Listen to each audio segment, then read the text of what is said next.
write that down as income, and then No. There's nothing else to roleplay as in my tabletop games.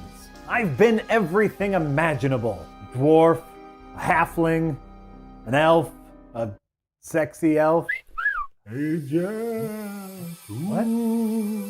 Jack. What is it, vampire cop? I know you're looking to put weird little monsters into your game. Well, look no further. Battlezoo Ancestries Leaving Legends has 14 unique ancestries for your Pathfinder 2E or D&D 5th edition games. Radical! Like Swarmblood, a creature made of hundreds of other little creatures. Gargoyles, where you can disguise as an ordinary statue, but also become a warrior of the night. Look at them all, angels, devils, sphinxes, evil eyes. I love them and I will die for them. And if you really want to go full sicko mode, you can be a fusion and play as an ancestry that combines multiple characters in one, like a chimera, two-headed giant, or even a hydra. You could either share this character with other players or control it all by yourself. I could have the power of both a low-level internet personality and a low-budget, sexy horror action movie? Visit legends.rollforcombat.com to get Battlezoo Ancestries Living Legends, which includes in-depth information about each creature's culture, society, and history. You also get hundreds of digital tokens and illustrations that work with any VTT. Go get your hands on all these little freaks today. Hey, can I join you? Sure, we can be a chimera now. No!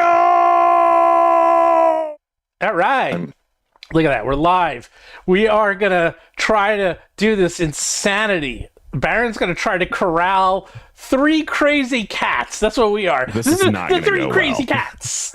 He has 9 questions for us. 9 questions. Normally goes 20, it's 4.5 hours to get through these 27 damn questions. 10 hours. The maximum. Or what's the maximum you can do on YouTube? I 12 have to sign hours. off at 5. What? I have to sign off at 5 as well. So. I have to sign off at 5 a.m. Oh no! Gosh. So we will do our best to make it through with 3 people answering and 9 questions, and we have 2 hours. That means that we have roughly 4 minutes to answer each question if we don't get wildly off topic and do other things. So I will try to keep my wildly off topic.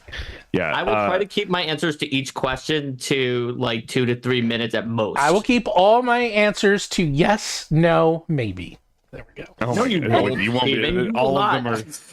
are. None of these questions are strict augury spells. So you know. Aww. What is the future? I'm gonna roll. I I'm gonna roll a tip my- d20 to figure What out is all the my future answers. of There we go. tabletop Like, RPGs in 2035. There we go. I'm gonna say wheel and woe. Aaron, wheel and woe. That's such a cop-out. Such a cop-out, the wheel and Oh my woe. gosh. All right. So here's. First of all, do we need to do anything to Dude, just do a little intro. we're What are doing? we doing? And Okay, what is so the point I- of this? Because you're in Right. charge. I lost the I'm show. in charge. That's terrifying. Okay, so when I was at PageCon outside of Philly, 3 weeks ago? Yeah, it's like 3 or 4 I had weeks a ago. number. So I always get asked, when am I going to upload more geopolitical world building content? That's like the thing I get asked at conventions. However, last con I was at, I had a number of vendors, like over half a dozen of them, came up to me and said, "Hey, you work in geopolitics like professionally now, right?" And I was like, "Yeah." Well, can you do an actual analysis for the tabletop industry? Because I think this is a reaction to suddenly being very unsure of where like the American and international supply chain is going. And, you know, while I'm not going to be able to provide any real insight that's actionable within the next, 6 weeks to 3 months, geopolitical analysis as a tool is designed to help organizations understand what the factors and actors are that will influence how things are going to trend out to the next 2 to 10 years and kind of build out scenarios of possible future states of what the world might look like 10 years from now. So what I'm doing today is asking Stephen, Mark, and we've got another writer, Derek, here, who's going to be providing expert interviews as part of the intelligence gathering in order to actually conduct a good analysis for this project.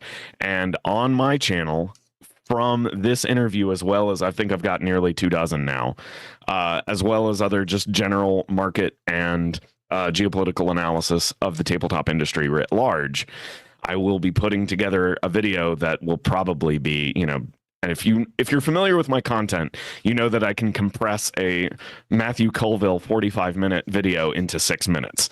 So when I say that this video will be probably 20 to 30 minutes long, that will tell you how much information there will actually be in this. I'm not guaranteeing it'll be 20 to 30 minutes long. It might be 15, but that's a long time for me. So at any rate, I guess we can get going with the interviews, because 2 of us have time caps. We've only got 2 hours.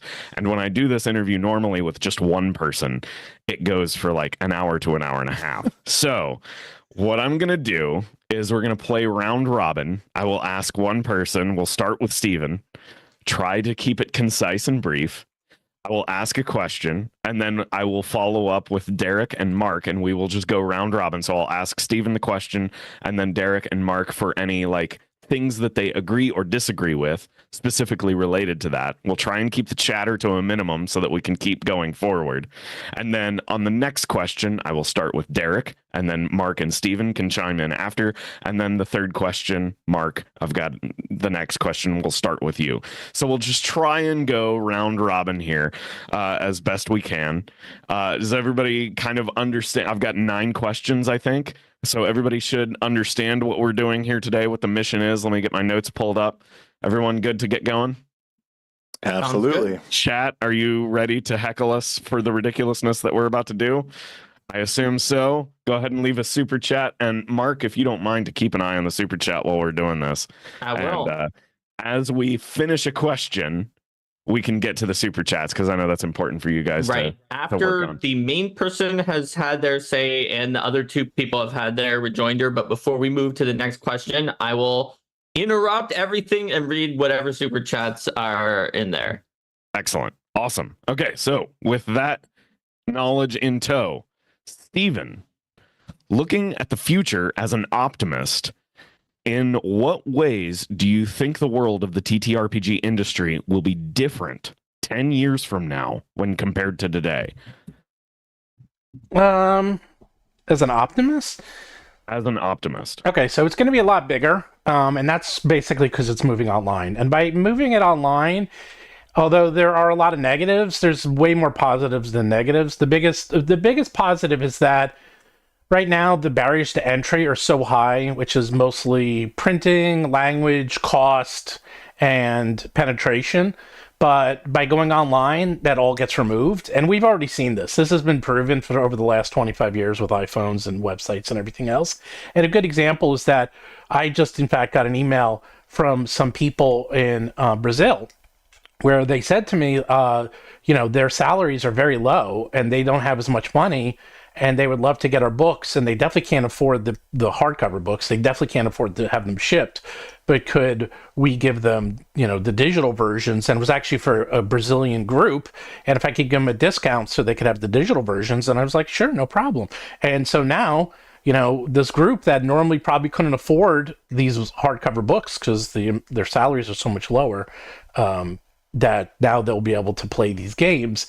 And this is not something new. Netflix basically was Netflix's entire model, as our other successful streamer and online platforms do this. Like, the price of Netflix is different in each country, and it's based on what each country's population and target audience can support. And as TTRPGs get more sophisticated, they're going to do the same thing. So you'll be able to buy the same books, the same TTRPGs in local economies for what is fair for that economy. And so it's just going to expand. There you go. Okay. Derek, do you have anything you want to add? Yeah, I guess my general sense, and I'm going to say this as an optimist.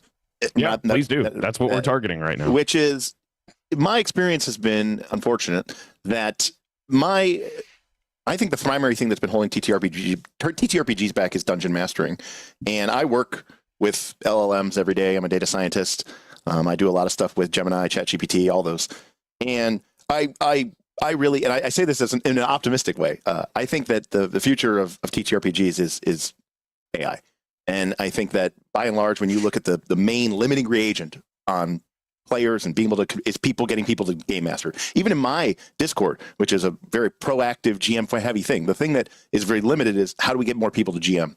And it's difficult. It's people want to play, people don't want to GM as much. So I think that removing that roadblock and integrating into that space is going to open the floodgates in a different way than we've ever seen before. And I think ultimately it will allow more people to play. Whether or not you view that's, and like, that's why I said it's kind of cautiously optimistic, because some people might view that as like a horror show. But you know, it is kind of, I'm being an optimist in that respect. No, for sure. Okay. Mark, do you have anything you want to add? I will just quickly say that I agree with Steven that one of the main gains that we're going to have is the broadening of the pool. The percentage of people in the world who are going to say that they have played a TTRPG once, at least, I think is going to continue to trend upward with the move to online. And I do agree with Derek that obviously video games use AI to procedurally generate things to create opposition. That's been done since long before we had something like ChatGPT. And so I think that's going to continue to move onward to make gaming more accessible for groups that feel overwhelmed to GM the first time, maybe some kind of beginner module with AI, and then people can decide to GM or not, moving on, something like that. Okay. Okay. So before we move to question 2, sure. There's a super chat from Khadgar for 11 Turkish lira. It doesn't have anything in it, but we did have it. Well, thank you, Khadgar, for supporting Roll for Combat. Thank you so much. Okay. He says happy to disagree with both of you. We had to be optimistic. Yeah, optimistic. Okay, so now let's start with Derek. Derek, how about if you looked at the world as a pessimist?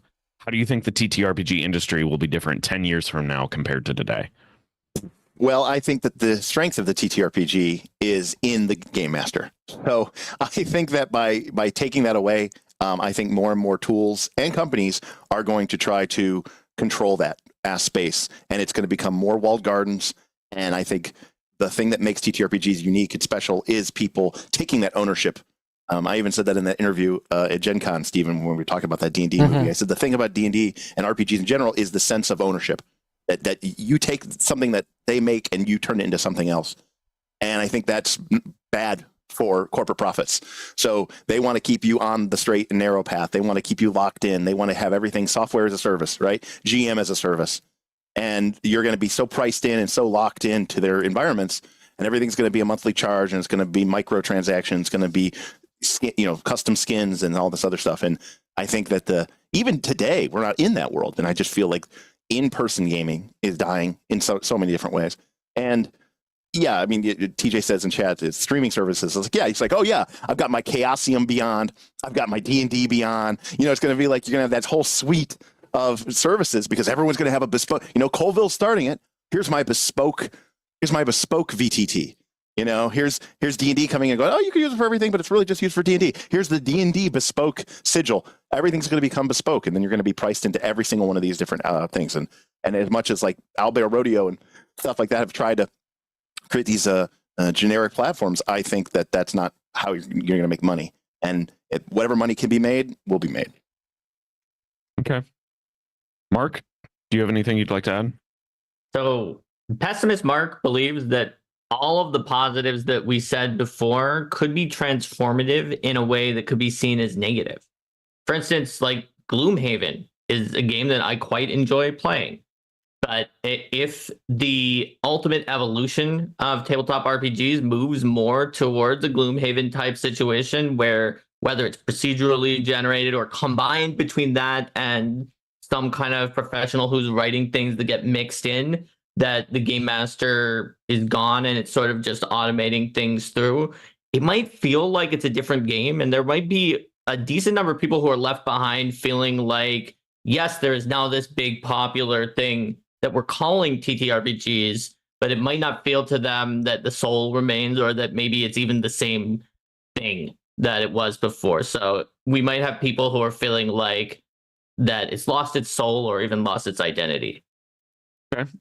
Steven, do you have any pessimistic reflections? Oh, yes. In fact, take everything we said in the prior question, and it's the exact same answer as this question in many ways. No, seriously, actually. So you're saying that it's a bad thing for third world markets to get access to cheap material? No.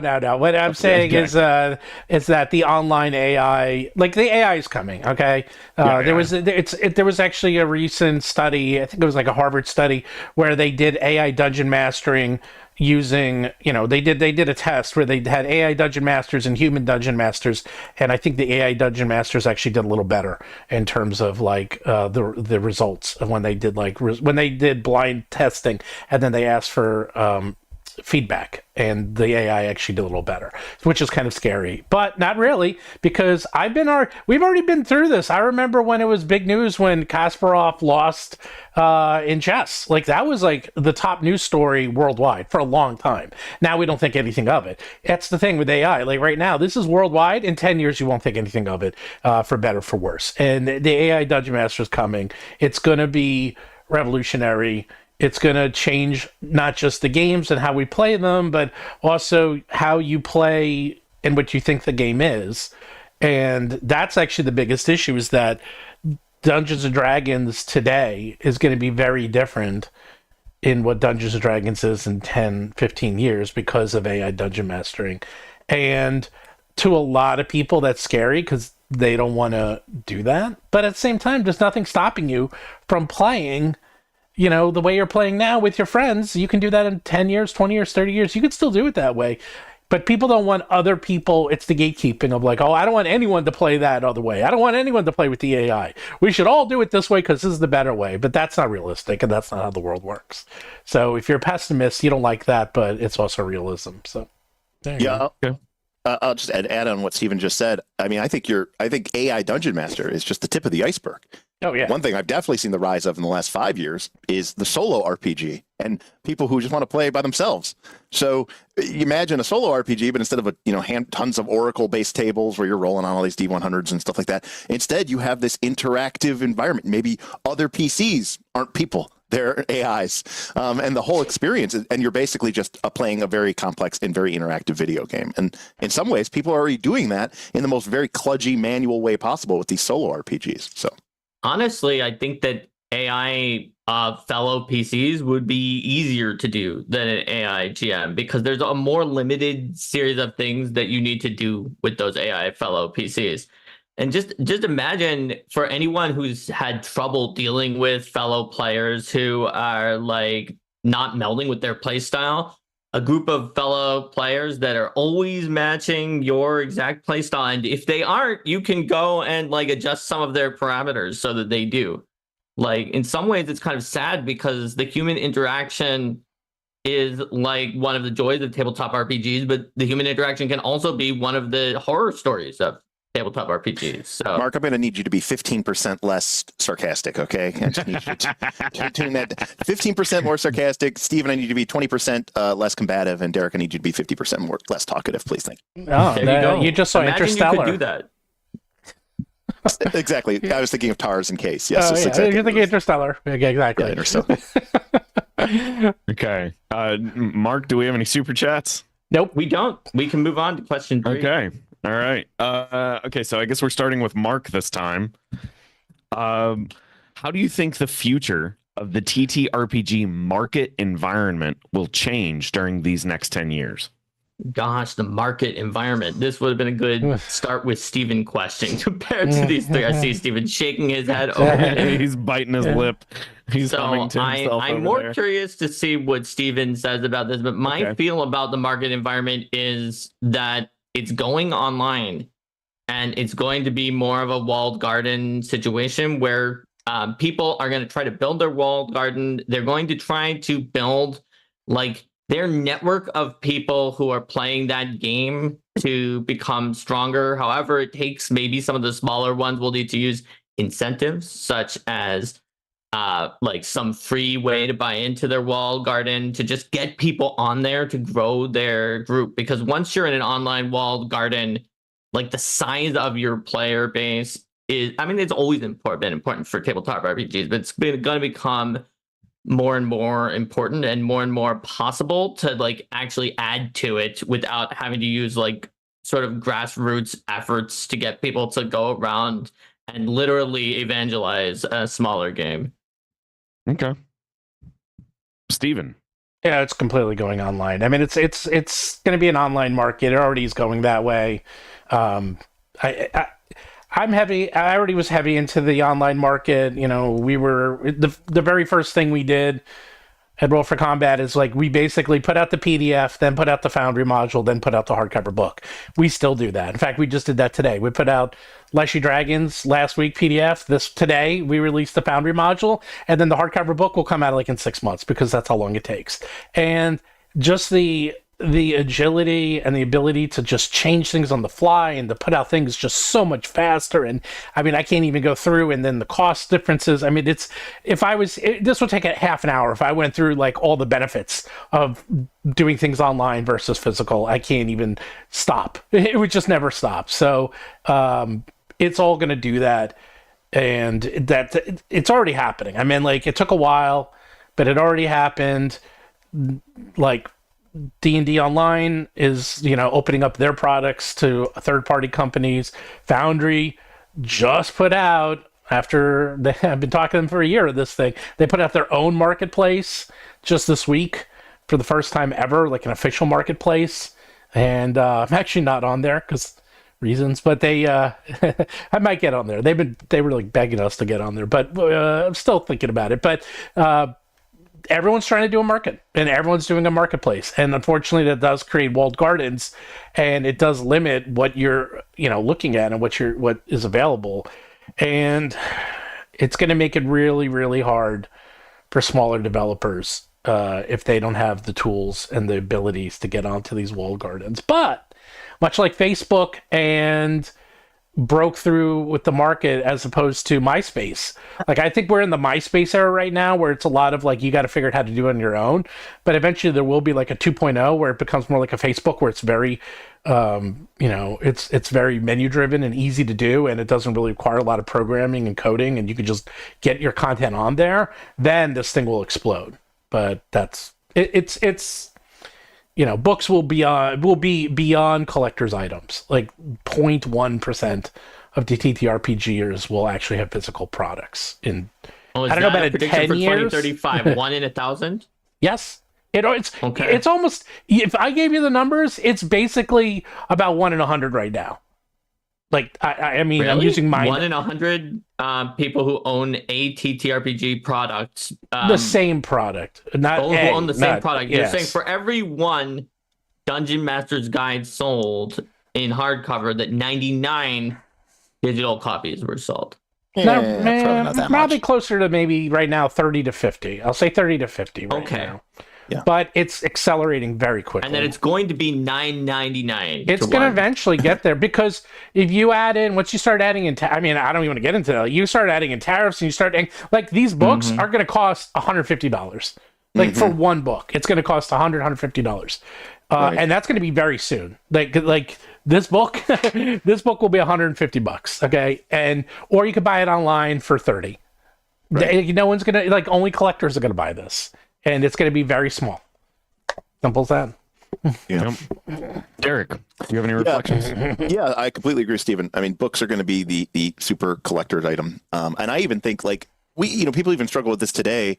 I mean, some people argue that, like, 4th edition D&D was so-called killed by its own errata, right? The desire to keep the game up to date and balanced.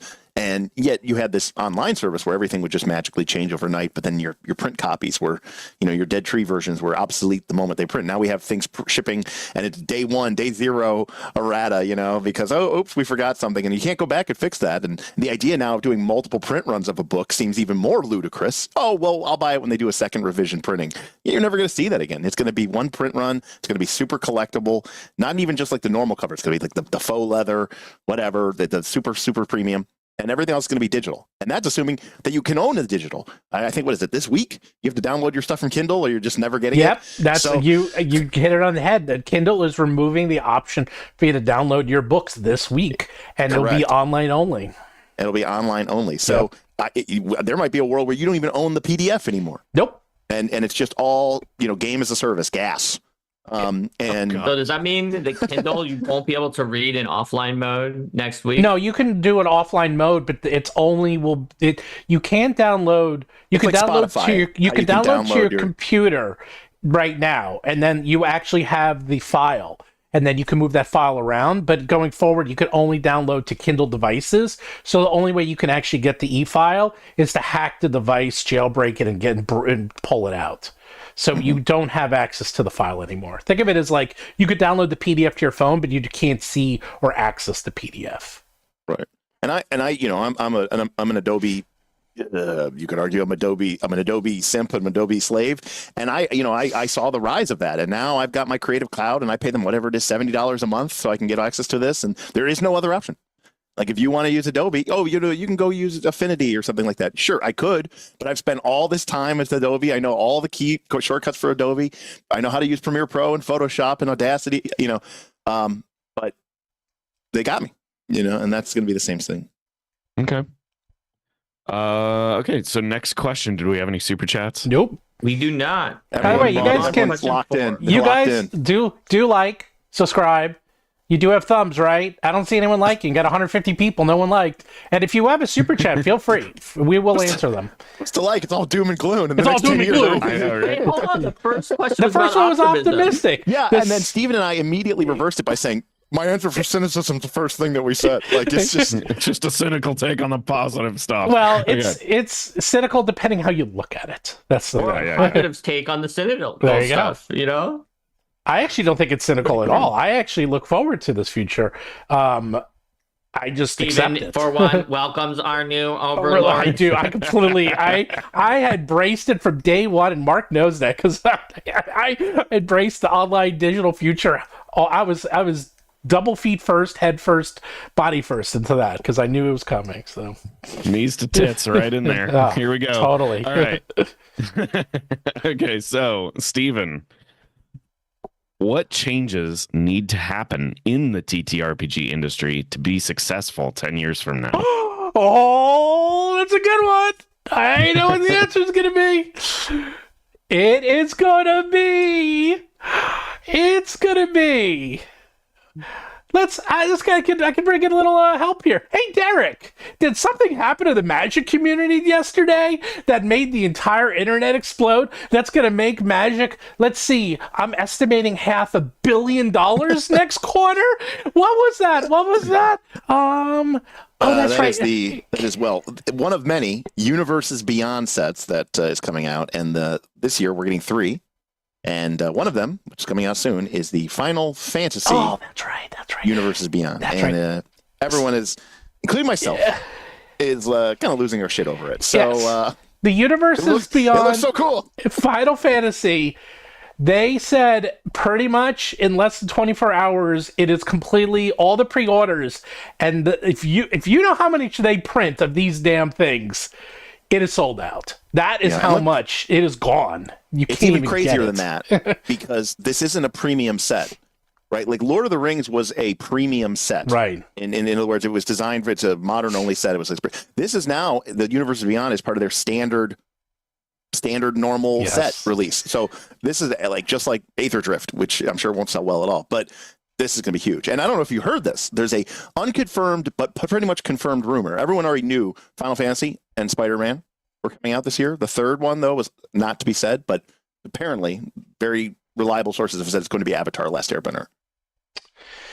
So also just be give you an a good one. idea, Okay. Lord of the Rings has sold, I think it's like 127 million copies worldwide in the history. Final the best-selling. Fantasy has sold 200 million copies of their game. This is going to be gargantuan. There's also rumor that because of this, they're going to do a Final Fantasy D&D version in the near future, from what I've been hearing. And that is the future. Take it or leave it, love it or hate it, because they don't really care if you buy it and play it. They just want you to buy it. It becomes the monopoly. Like D&D and TTRPGs become Monopoly, which is half of America has Monopoly in their house, but no one plays it.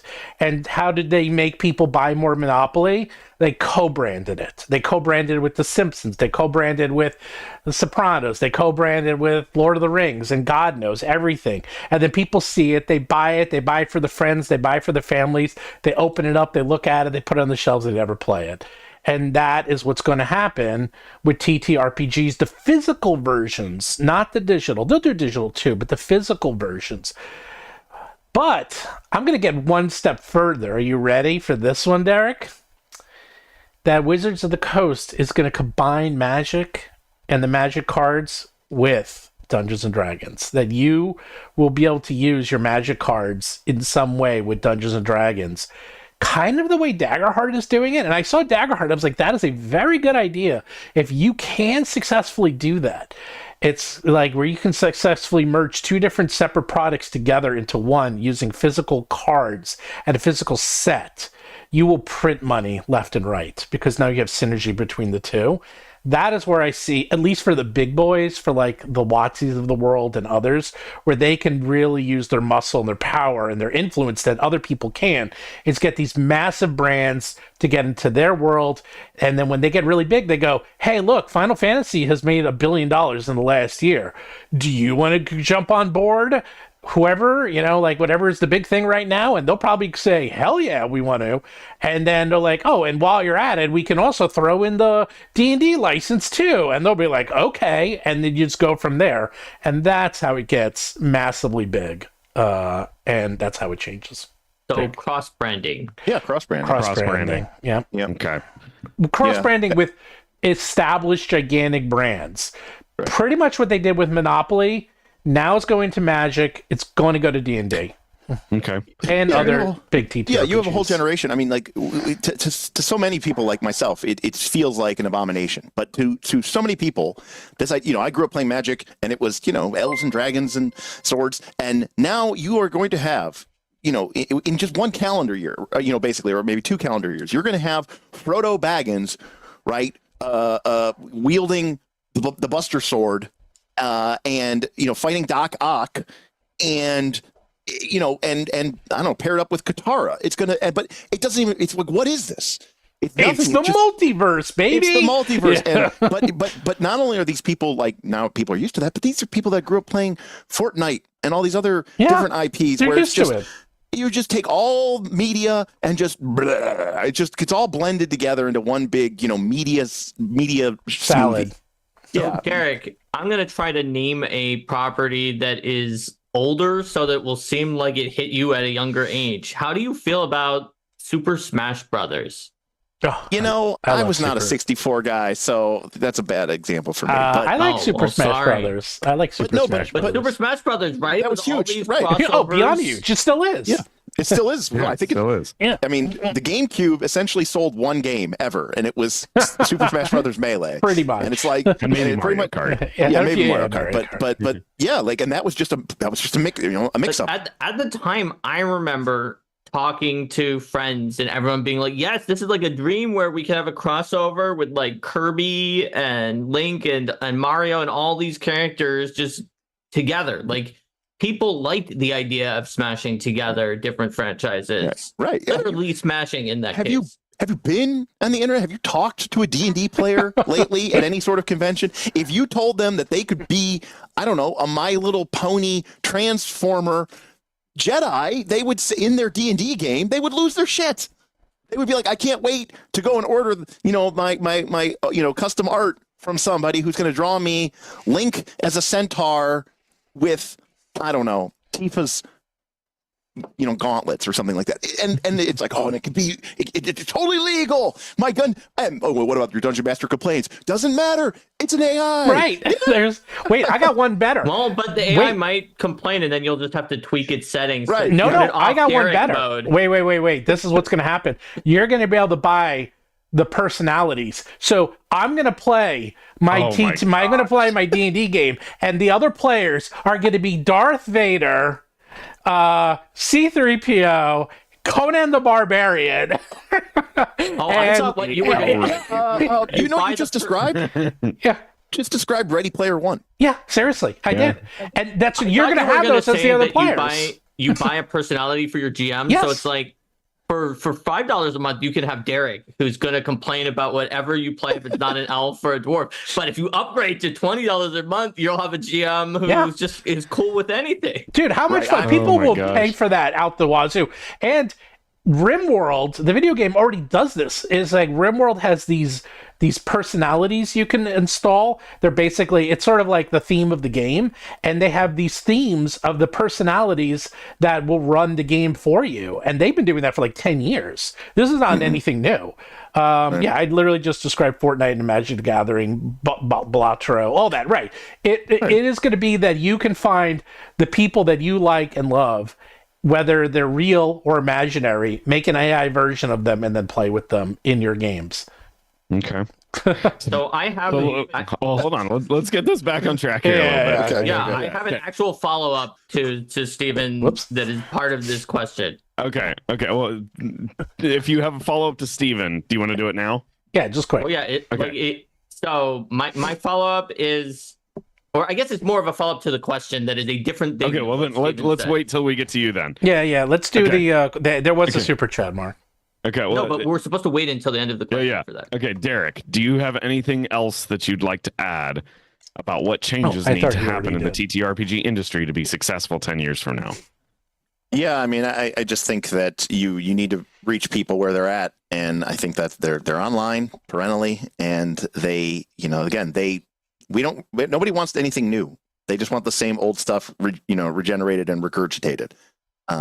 Hey, I can make a new IP. I can make a new idea. That might fail.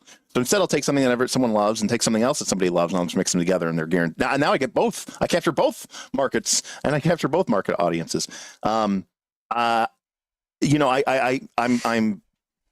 only glimmer of hope I have is things like Shadow Dark and Knave and Into the Odd and all those other games that have definitely struck a chord, but I can't help but feeling that is just like this niche population that is just never going to, be able to compete on that level. No, they're independent movies. Like, they make you look at movies and they're like $9 billion industry, and you look at independent movies and they made like, $500 million. If you're lucky. If you're lucky. Yeah, if that. If you're lucky, like the breakouts make 10 million. Yeah, exactly. And that's what it's going to be.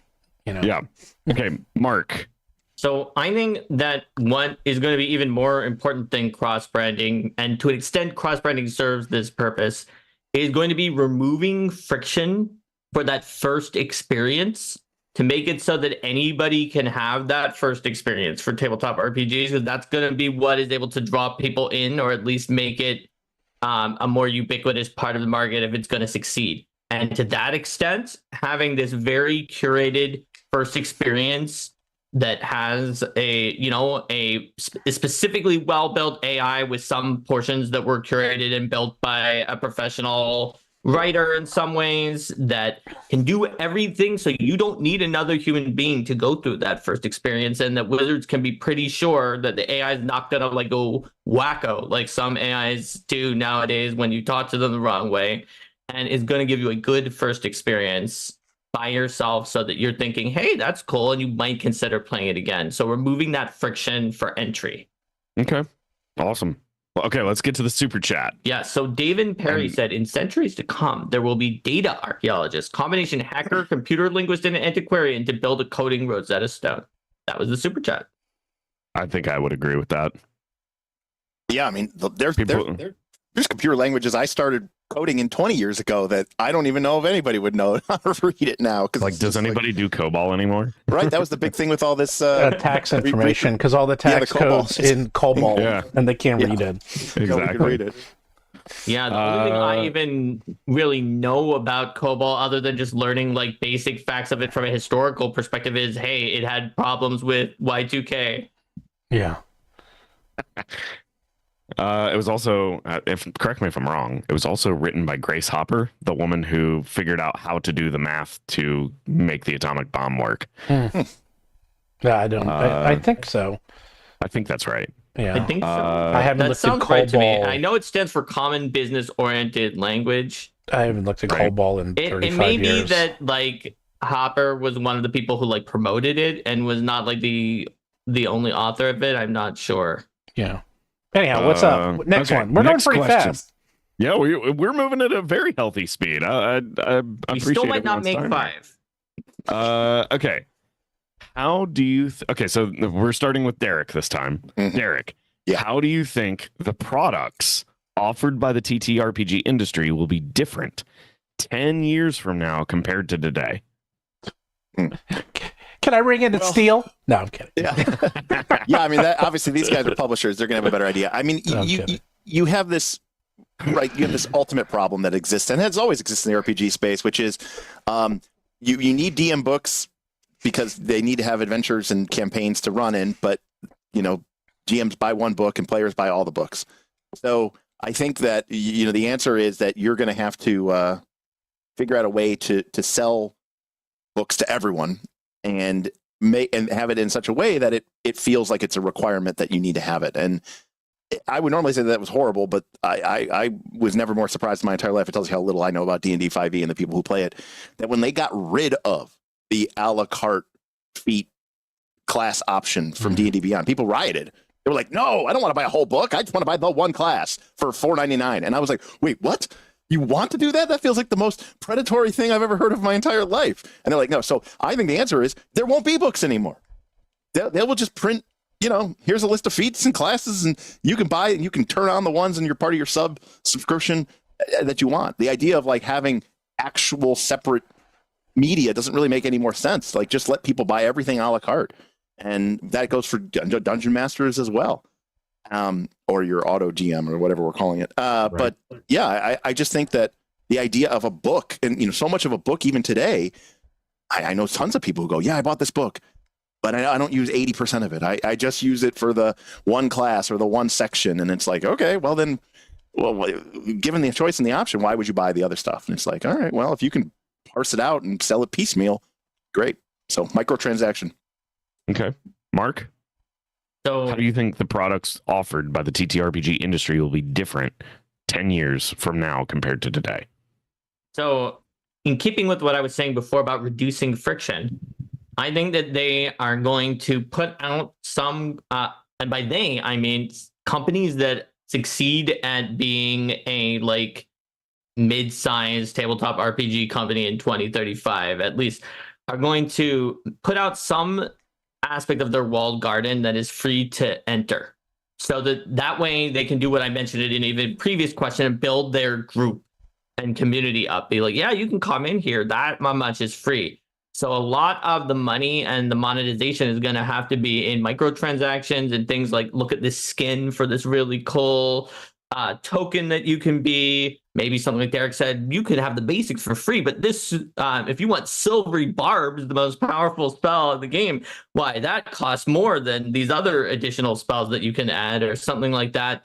It makes players feel like they can pay to get something exceptional, whether it's aesthetic or power or some other aspect of what they can play in their game. And to hook into what we're talking with co-branding, of course, that would be not just an option to create like a mechanical buster sword, but also just like, these are skins for your characters, so your character can look just like the character from your game, like literally just like, because they got the rights from it from the other company. And so that's where I see the product offerings moving and away from, you know, the physical book. Okay. Steven. So this has already been figured out in a lot of other industries. First casinos, then MMOs and video games, Fortnite, Team Fortress 2. So Team Fortress 2 makes $1 billion a year selling digital hats. And that's where all the money is. Magic the Gathering makes all their money selling rare cards and versus, like chasing those rares and chasing the legendaries and chasing the foils. They are trying, and they've been trying to get this into TTRPGs. The closest we've gotten to doing that right now is this collector's edition. Okay. And even this, they still charge the same amount, but a lot of people don't. They'll charge a little bit more. When they finally figure out how to get that in, and they're going to do it, and it's not a coincidence that they hired the guy from Blizzard to run Wizards, because that's what he did there, is to make a FOMO market in... Now, I'm not talking about like Shadow Dark type companies. I'm talking about D&D and Wizards and the big boys, where all the money is made, is that they're going to make it, and we've talked about it for years on the show, like collectible skins or collectible spells or something that you can buy piecemeal. Either you can buy it and it's a one at a kind thing, or it's a rare thing, so that you can show off, and it becomes a pseudo MMO, a pseudo open world, something like that. Or you go the routes of like Marvel Rivals, where you have the same cards, but there's 10 versions of that card, or 20 versions, and you can get the rarer versions. So you have Magic Missile, but I got the Magic Missile that has sparkles and glows with rainbows, and you have the Magic Missile that does fires and explosions, and that is where they're going to make their money. And they're trying to figure it out, and they're going to figure it out. I mean, Wizards is very good at that. And they're still building the infrastructure. The only thing that's holding them back is infrastructure right now. But it's getting close, and it's going to come out sooner than you think. Yeah, someone in chat mentioned this, but Pirate Software, a YouTuber who used to work at Blizzard, worked as part of a team for it's like a team of 30 devs for 2 years to create StarCraft 2 Wings of Liberty, which is one of the greatest RTSs of all time. I mean, literally redefined the industry. It blew me away. Who was that? And Pirate Software, he's a YouTuber. okay. StarCraft 2, Wings of Liberty. Anyways, yeah. he was pointing out why people do microtransactions. He said, years later, World of Warcraft released the Sparkly Pony mount as a $20 microtransaction, and it made more money. That Sparkly mount made more money than all of StarCraft 2. I will tell you, like at Blizzard, I will tell you a story of Blizzard, is that they did something, I forgot what it was. It was like basically like a sword or something. And they put the sword in, and I wasn't there personally, but I remember the story is that my friend John was there, and the guy, because John was an artisan, he did the sword, and they looked at John and he goes, "That's going to pay for your Ferrari." And it did. Actually, it wasn't a Ferrari. He bought a Corvette instead, but yes, that one sword. So there you go. The one sword. Okay. So, Mark, next question. Oh, do we have any chats? I know you mentioned. We do not have a super chat this time. Okay. All right. Mark, how might consumers of the TTRPG products be different? What might they expect from producers that isn't currently being delivered today? Okay, so I think that in 10 years, the living and successful TTRPG companies, for the most part, are gonna just everything we've said so far. They're gonna be relying on consumers who are very online and who are very into their walled garden ecosystem. And so what they're going to be demanding is going to be pretty different, because right now people are, they're demanding generally, depending on their group, either new content in terms of adventures for the GM to run, or new player content for the players, or in some cases they're demanding nothing because they already have what they need to play, and they're just going out and doing it and kind of building your value as a brand by existing and being people who are playing the game, but not actually paying you money at that point in time. For a company like Wizards, they're going to like it if people are paying them money. So where it's going to move is to people who are demanding, obviously, that your wall garden service is stable, that they have access to it all the time, that they want to play the game, that it has the kind of things and add-ons and microtransactions that they're looking for. Like Derek said, with people getting mad that the a la carte was removed, whereas even to me, like, I agree with Derek that I would want to buy it all. They're going to want to be able to buy one thing, to make microtransactions, to get exactly what they want and to customize their experience to exactly what they want it to be. And that's going to make it tougher for smaller companies that are incapable of providing that. They may have to focus more on the people who feel ill-served by how the overall industry has moved on, and kind of want to more like go back to the way it was before, or else hope to rely on some other means of breaking through, as opposed to being able to keep up with the big companies that have enough resources to provide that hyper customized sort of results that I think the main group of people are going to want. Okay. Derek, do you have anything you'd like to add? What might producers... You skipped me. What? Oh, did I skip you? I did skip you. I'm sorry. Yeah, you did skip Steven. Steven, how might consumers of the TTRPG products be different, and what might they expect from producers that aren't currently being delivered today? They're going to be coming from non-gaming platforms and places. So in the future, the people that are coming, that are onboarding to D&D are going to come from the Netflix TV show that's coming up. They're going to be coming from, like, well, it's probably not Stranger Things, but the Stranger Things 5 spin-offs that are going to be happening. Like, they're going to be coming from other media, and they're going to be like, oh, I like that media. Let me see what this game is all about. And they're going to have to find the 1-to-1 ratio. So I guarantee whatever that new Netflix TV show is doing, they're going to have a ton of support in the next versions of D&D. And it's going to be not for the hardcore people, but for the people that are coming from Netflix and who want to come on board and see that.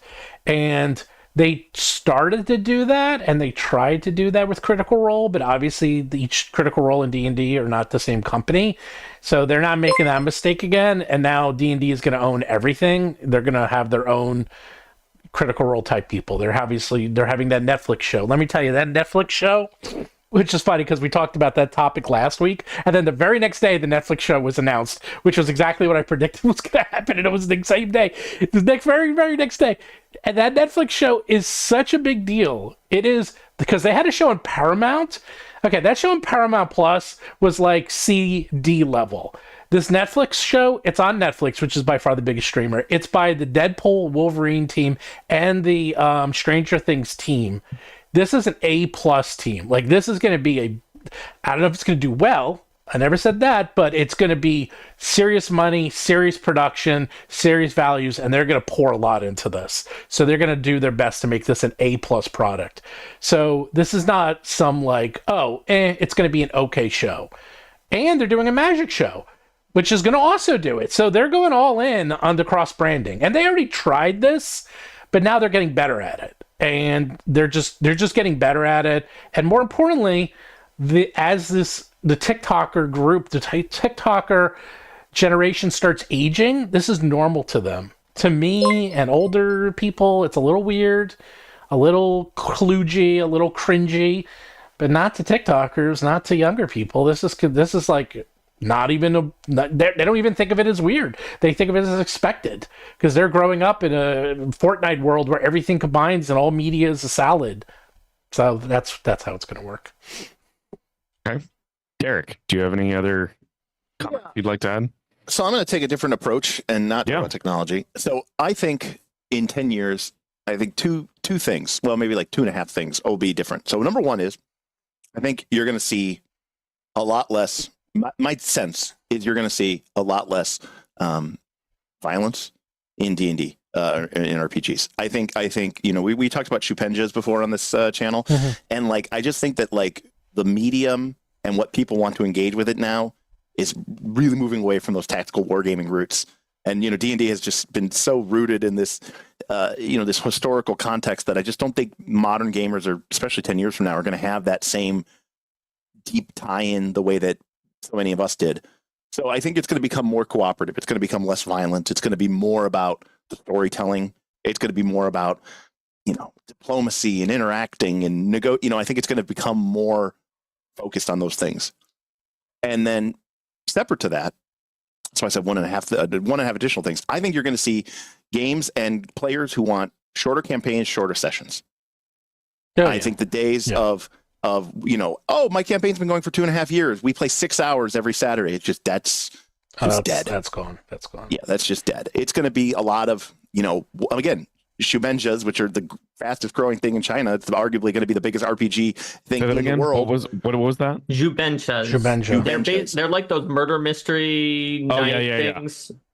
They're huge. Those are one shots. Those are essentially really complicated one shots, or maybe multi shots. So I think campaigns are going to go from this epic story to, okay, guys, I'm putting together this one story. It's going to be, maybe 3 sessions and blah, blah, blah. Or you're going to have people who are like, hey, I want to have a game where I can log on for an hour and play and then log off. So, and Bob from my channel is in the chat and he said, sign me up for those. Right. Like people are just like, I don't have the time. Come on. I mean, look, for God's sake, TikTok is 60 seconds and they can't even show people full TikToks now. Now the TikTok has to have an upper TikTok and the lower TikTok because you got to watch 2 different things at once because God forbid you watch one TikTok. You got to be watching some lady sewing a loom at the same time as you're watching the NBA highlights. Like it's crazy. So the idea that people are going to sit down and play this one PC for 6 hours and they're going to do that for 24, 36 months is crazy. And I know more people now who play in micro campaigns and mini campaigns, and we play once a month and blah, blah, blah.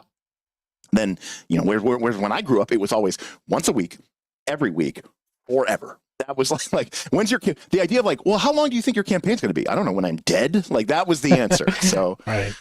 I actually I completely agree with Derek. Is that it's going to get smaller, it's going to be piecemeal, it's going to be segmented, and it's just going to be little tiny experiences. And once it goes online, this will be very easy to do. Right. And especially frictionless. Yeah. All these things that you're saying, it reduces the friction, and that's what the industry is going to need to do.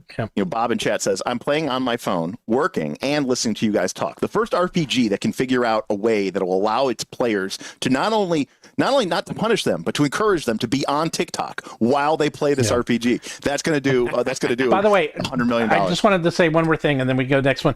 I completely agree with Derek. Is that there is going to be what I think is that right now in Magic, there's Commander, which took off. So there's different versions. There's like vintage, there's standard, there's modern, there's like versions of Magic and how you play it. And we're not there yet, but it's getting close. Is that there will be official versions of D&D where there'll be like the combat version where it's a lot more combat versus the whatever you call live play or role play version where it's like you're not going to have combat. And if you do, it's going to be very simplified and easy. And that is not going to be the point of the game. And then it also makes the game easier to design because instead of having to write a game that can do everything that's the freaking kitchen sink, you can do games that are specialized and tailored to specific types of experiences.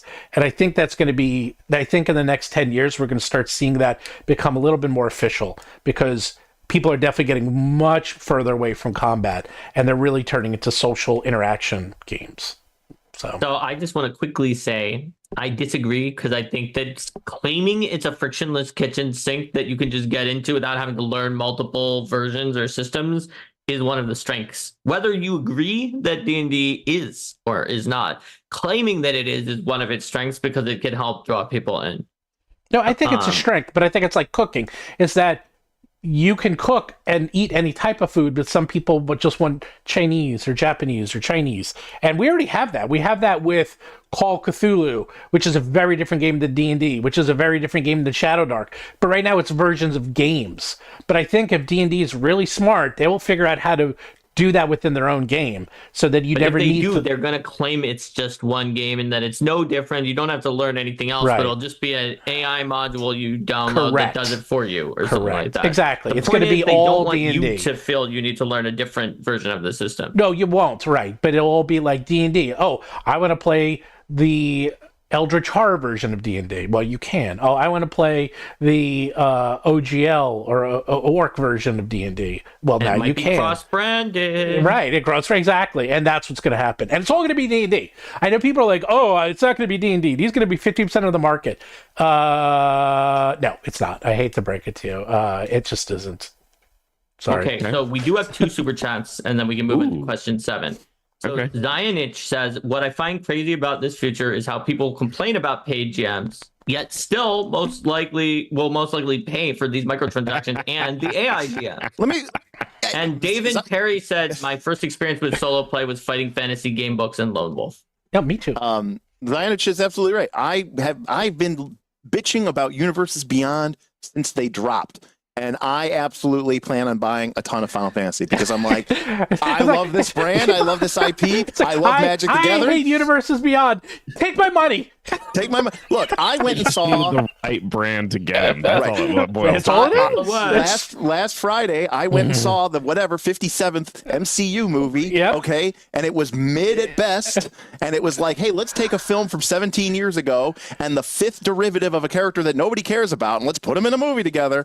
And yet, there I am paying money to see it because Marvel. And that's my childhood. So you win. Brands are. Congratulations, I won't Disney. even get into that. Brands are so powerful, and it's so much in your conscious, and it's so much in your psyche that even if you don't want to do it, you will do it because you'd rather trust something. You'd rather do the familiar than the unfamiliar, even if you know Absolutely. the familiar will be bad.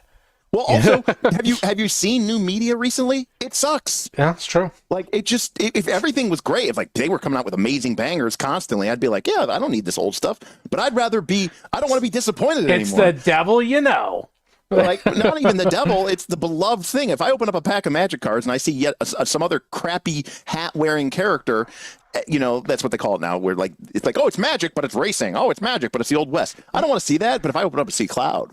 If I open up and see Cecil, I'm like, or Kane, I'm like, oh no, this is something different. I want a Mortal Kombat. There, see? Magic the Gathering. I can just imagine I would be all over that. Oh. Trigger.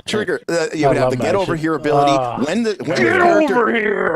this character enters play, right? I Choose love target, Mortal Kombat. tap it or something. I love Fatality Mortal Kombat. cards that Fatality. finish off creatures that are low on Friendship. health, but then give you an additional benefit depending on which Brutality. one.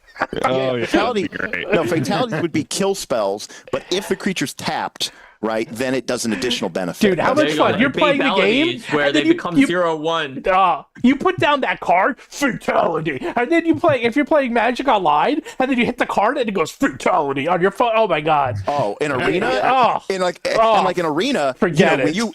Can you imagine you're playing Magic the Gathering arena, right? You're playing Magic the Gathering arena. You play your uppercut. You play your uppercut card, and then little guy's face pops up on the screen and goes toasty. You're gonna be like, you're gonna lose your mind. It's gonna be the coolest thing ever. Anyways, Yeah, so we Anyway. probably have to move on to question 7 because we're close to maybe making it.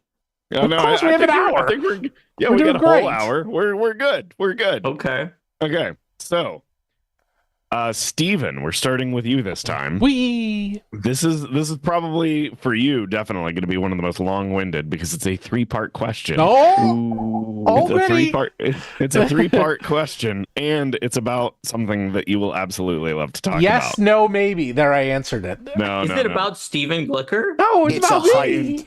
If you Is ask it a- Chinese, By the way, there was a movie on yesterday called Heist that I was going to watch. watch. Yeah. Okay, so who do you think will be the most important competitors in 10 years in the TTRPG industry?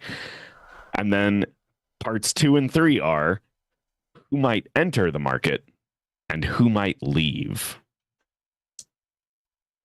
So the first one's who the biggest competitor is? Who will be the most important competitors in 10 years? You're not going to Well, like the answer is going to be no one, I don't think. This is the problem. Wait, are there currently No, important? there's no competitors. I speak as someone who worked at Paizo.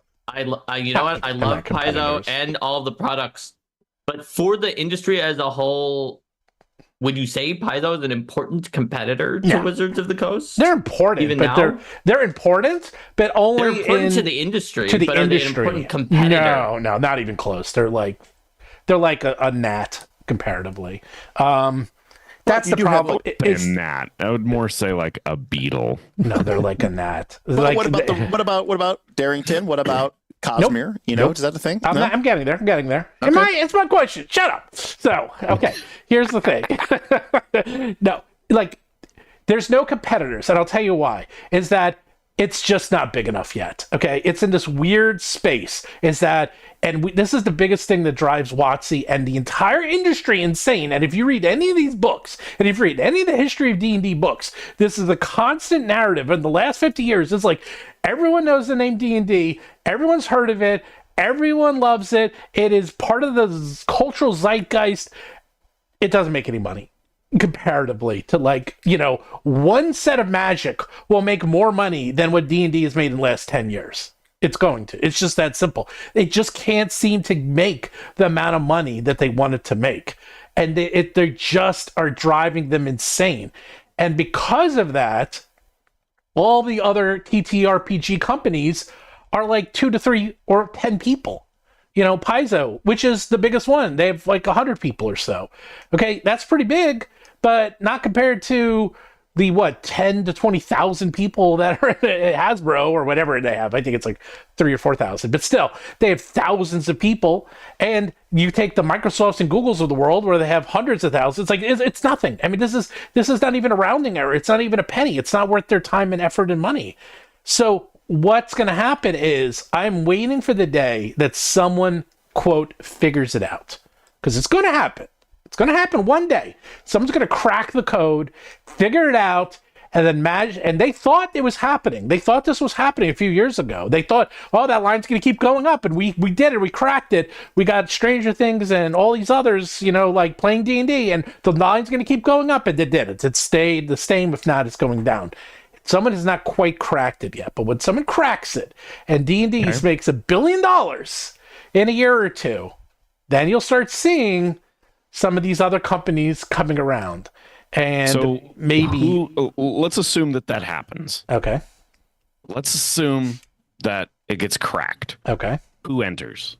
That's the second phase of the question. Well, if they wanted to, Games Workshop, but that's a big if. They probably wouldn't bother because they already make so much money on what they do. So they probably wouldn't bother. It would probably have to be an eccentric billionaire who does it as a hot. You think I'm laughing? That's No, you're right. No, I am right. It's going to be like an eccentric billionaire who does it just for shits and giggles and literally throws a couple, $10 or $100 million into something just for the hell of it, just to do it, just to make, just because they can. Or if Disney decides to go into it full born, or some other multimedia company like Disney, or even a Microsoft or a Sony, maybe. But I don't think it's worth it. Again, if it's something that they can crack and then replicate, and then they can make $1 billion off of it, then they'll do it. And if they have IPs, that's why I think it's Marvel, because Marvel has so many. Well, it's not Marvel, it's Disney. If it's Disney, because Disney has so many IPs, and it really becomes an IP market at this point. It's that if they figure out, if there's a formula that gets figured out, and then they can say, okay, let's take that formula and reskin it with our IPs, which is what happened with Netflix and Disney Plus and everyone else. They're like, hey, we could do that. We'll do that, and we'll use our content. And some people are doing it better than others. That's what's going to happen. But as far as competitors, I don't think there's any. And Brandon Sanderson, yeah, he's doing great. They did like what, $10-15 million. That's great. That's doing great. Is it even approaching what, and some of these others have been making 10, 20, 30 million a year? Maybe. Will that come close to what D&D is doing? Yeah, it's going to come up into the area where they might start paying attention. But that's as close as it's going to get. They're like, oh, yeah, that's cool. Hey, we like what you're doing over there. Keep it up, and give them a thumbs up, and then just pay them no mind, because it's not competition. These are, they're looking at hundreds of millions of dollars. A 10, 20, $30 million Kickstarter is nothing to them. Just isn't. So who leaves is the last one then? Because you have competitors and who enters. That's who enters and who leaves. Who leaves? The leaves are the people who do not fully embrace our digital overlords and the digital world. And I won't get into it because I have had many conversations with many a company who was so set in their ways of books and print and media and refused to go into digital. And I get it because they don't understand it. It's scary. It's hard to go into something you don't understand. But when they started to see the results and they saw how much money was being made and how much easier it was, their eyes opened and the floodgates opened. And the ones that are not doing that are the ones that are going to be left behind. There you go. Okay. Derek. Who is the most important competitor in the next 10 years? Yeah, so I'm gonna basically say no one because you mentioned Magic, trading card games, right? Which is much more money to be made there, and it's inherently a more profitable business model, right? Because you're selling people cards on the regular and all this other chase stuff. That's what I said. They're gonna try to combine the two. I have seen so many card games come and go. Everyone's like, "Oh, Magic's dead." We're all in on some stupid game now, and everyone's playing Wyvern. Remember Wyvern? This is gonna disrupt everything. How about Lorcana? Right, Lorcana's gonna kill Magic. No, it's not. Lorcana's gonna kill Magic. No, it's it's the not. Disney IP. Everyone who watches Disney is gonna go buy Lorcana. Turns out, no, they're not. Okay, they like to watch Disney movies. They like to have a bunch of plushies. They don't want to sit around playing some nerdy card game. So yes, it sold well. You couldn't buy a pack of cards for like a couple months, and now it just sits on the shelves. And it's the same thing with everything. Pokemon is probably the one exception, and even Pokemon is supported. And Yu-Gi-Oh.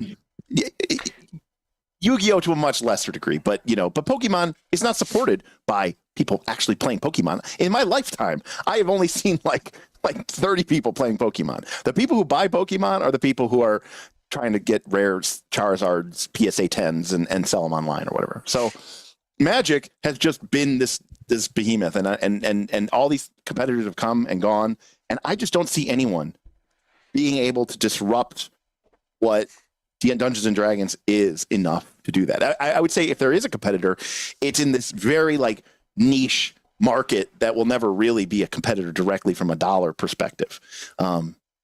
But yeah, I don't really see that's happening, really, honestly. Well, there's also, just real quick, there's competitors in cons.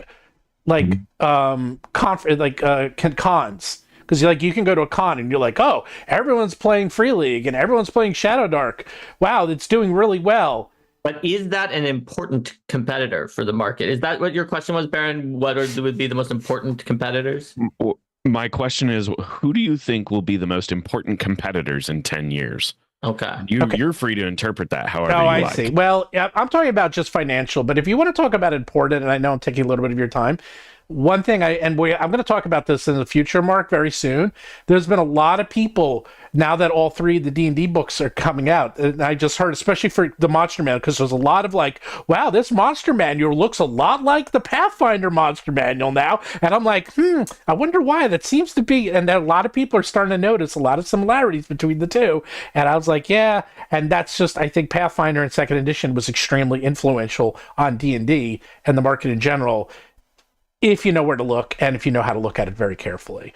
But will anyone else even notice this? Probably not. Very few. No. But Timothy Erickson mentioned the World of Warcraft trading card game, and I remember when that came out. It was everyone was really popular because, of course, it was. World of Warcraft was the biggest game thing. But I remember reading somewhere. I don't even remember if I read it or someone told me or something like that. But they said something like 30 or 40% of all sales of the World of Warcraft TCG were just World of Warcraft players who were trying to get scratch-off codes to get unique items that you could only get through the card game. That's correct. And so, yeah, I just don't see that this is a market that anyone's going to want to compete in. That's, yes, 100%. The money's just not there. And also, too, newsflash, people are really lazy.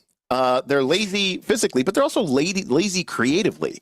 All of these IPs that we're talking about, people are used to having it be a very one-directional flow. I sit down, I do nothing, and they can feed me media. TTRPGs demand that you become interactive and that you actually work for your fun. That is not something that people want to be doing. Consume product. Yes, the consume product. TTRPGs, go to Reddit. People are bitching constantly because you have a bunch of players a lot of players nowadays are like, I'm treating D&D like it's Disney Plus, and it's like, entertain me, Dungeon Master. I am here to be, to sit down for the next episode of WandaVision, except it's whatever our campaign is. And so I just don't think that this is something that fundamentally is something that's going to be such a growth industry that people are going to be knocking down the gates to get in. They're not. So who will enter and who will leave is the other Yes. part. So One man enters, one man, two men enter, one man leaves. Nobody's going to enter the market. Yeah, but I do love I do love the eccentric billionaire idea. That I could totally see happening. And you might see more of the the Cosmeres. You might see more of the Brandon Sandersons or these like. You could almost say Brandon Sanderson is not an eccentric millionaire, but he's an eccentric multimillionaire who has decided to just sort of do this because he likes it and it's fun. And yeah, he makes some money off of it. He doesn't make nearly as much money as he does his own books, but he likes it and he loves gaming and does he love magic. So like I watched about 5 minutes or 10 minutes. I was at a sandwich shop and he had on the new indoor golf arena thing that Tiger Woods and Rory McIlroy put a ton of money into, and it's basically like stadium golf. So it's like mixing virtual golf, and they put hundreds of millions of dollars into it. And so it's like, and some eccentric golfer millionaires like, this is the future of golf. It was terrible. Okay, it was terrible. The stadium was cool. It was the most boring thing. As if golf couldn't be more boring. Let's make it more boring. And so that's the thing. Like, yeah, you might have these people who come in and just unload unreasonable amounts of money, but I still don't think people are going to be interested. As for who leaves, who leaves? everybody. Yeah, the only people who are going to stick around are going to be people that, well, for sure, like Steven said, like even today. Sorry to people out there. If you're making a game and it doesn't have like immediate VTT integration, you're just a dead man, a dead product walking. Like so you have these companies who are just like, I want to be a small but like if you're just doing it for fun and you're putting on an itch.io, great. If you make a couple bucks, you're happy. But if you're like legitimately like, I want to be a business, and you're like, if it's not available online, if there's not some SRD that people can they can go to and link to, it's like people are like, I have to look at it on a book. Well, no, it's online. It's a PDF. A PDF? What am I? What am I, 35? What kind of garbage are you talking about? What kind of nonsense? I have to scroll through a document? What is this, a baby's game? Like, I don't... It's already... It's a baby's game! Right, yeah. All my obscure pop culture references. I know every single one. Yes, exactly. You have to use your hands? It's like a baby's game. But yeah, it's just... People are just so if you don't want to do that, or you can't do that, or you don't have the money to do that. I just think you're just going to be, people are going to be like, I see this. I still see this. I love your game. I want to play it so bad, but I play online and I use a VTT, so I can't play your game. Sorry. I got a better one. It's like, I love it, except, you got to read. Yeah. Like that's too much. You're asking me way too much. You're asking. I have players, and I hate to say this. This might be my current players in my current game, is that they're up to level 19. And I don't know if they've ever really read what their characters ever do. I had an honest to God not yelling, but I like queued out my play when we did our first actual play, and these people were, essentially paid professionals, although I use both of those terms, paid and professional, very loosely. But I got mad at them at this one point in time because I said, guys, this is embarrassing. It's one thing if you came to my house just to play this game, I would expect out of courtesy that you would have read the book and know what the rules are. But you're being paid to do this. You are being paid to play this game for fun, and you still can't be bothered to read the rule book. Don't you think there's something wrong? And let me tell you that to people at home, to these dungeon masters who are ranting. I couldn't get people who are being paid professionally to show up on my show to read the rule book. You think you have any chance with that random internet stranger that plays in your Thursday night game? Hell no. Zero. I won't even say 1%. I say 0%. Zero. Yeah. All right, okay. Mark, so it's your turn now. They've yammered enough. Okay, so who are the most important competitors in the tabletop RPG industry in 2035? I'm going to agree. It's no one. It's D&D. They are their own competitors, I guess. Because the other smaller companies, I think, are still going to be around. They're going to have transitioned in the way that we said in a lot of cases, but they're not going to be so important that they're reshaping the industry in the same way that D&D is. In terms of who has entered, I would say number one, no one major of note, but obviously lots of small people who do their Kickstarter or whatever. Nothing that like shakes it up and goes into the major competitors lane. That's number one, most likely. Number two, if their code is cracked, as you said, Baron, to Steven, if the code is cracked and it looks like a lot of money is pouring in to D&D, like maybe, depending on how much Disney regrets Lorcana or is happy about Lorcana, like Disney has the capability, and they clearly did it before for Magic, to try to do something. And maybe just someone that nobody has ever heard of, that just, it just suddenly comes up. It cracks the code, or it uses D&D's code and is suddenly doing extremely well. But I consider those to be much less likely than just nobody of note. And then as to who leaves, I would say you're going to see the smaller mid-sizes possibly have to leave, because when you say smaller mid-size. Okay, so what I'm going to say is smallest of the small is just like, I'm kickstarting this with this skeleton crew. If that's all you're doing, and your Kickstarter is making you enough money, and you have people who like your style of what you're doing, and you've got 3 people plus, you pay your artists or whatever, you can probably survive until 2035, even with the market shifting and the fact that you're so small, you can't do all of this online stuff. You can survive by kind of living in the past. By the past, I mean the current present, but it'll be the past by then. If you're big and you can have a really polished presence online in your VTT or your walled garden, then you're going to be fine. But I would say a smaller mid-size would be a company with like 10 people, of which they don't have a ton of money. Like, those people are not mostly like computer architects and programmers who are doing the thing, but is like, yeah, we're a team of 10 who does like writing and art and like some of your basic TTRPG thing. They're going to struggle, I think. Just for clarity, can you give me an idea of a company or two that meets that description? I do not have the internals of companies of exactly that size. I do. Cobalt's about that size. Free League is about that size. Like the Free League also distributes for a lot of other companies, so they have a very different model than what I'm talking about here. You're right. I would not say that for Free League. So then it really only be Cobalt and, because Paizo, for example, is larger than that, and theoretically would have the resources to compete in the 2035 market that we've been describing during this episode. Goodman Games they're not 5, they're not 10, but they're close. Odysseus is around. You see, believe it or not, 10 sounds like 10 people. 10 people's a lot. There's not a lot of companies that are up to 10 people. Most of them are around the 5 that's why I wanted to focus area. On those smaller, medium-sized ones, because there's a decent number that are in there, and they don't have to be at 10. Honestly, having like 7 or 8 might be tricky as well, unless they have absolutely giant Kickstarter bases already. Then they can be in that side. They'll be fine. So anybody who doesn't have a gigantic Kickstarter base right now, Modiphius, but that has to support more than like 1 or 2, maybe 3 people, is going to start running into some problems. Okay, is my guess. Mm-hmm. And keeping in mind that I don't know, like, my knowledge of tabletop RPGs is stronger than my knowledge of market forces, so I may be wrong on that. No, I think you guys have been great. Okay. Derek, do we have any super chats before we go to the next question? We did not actually get it. Okay.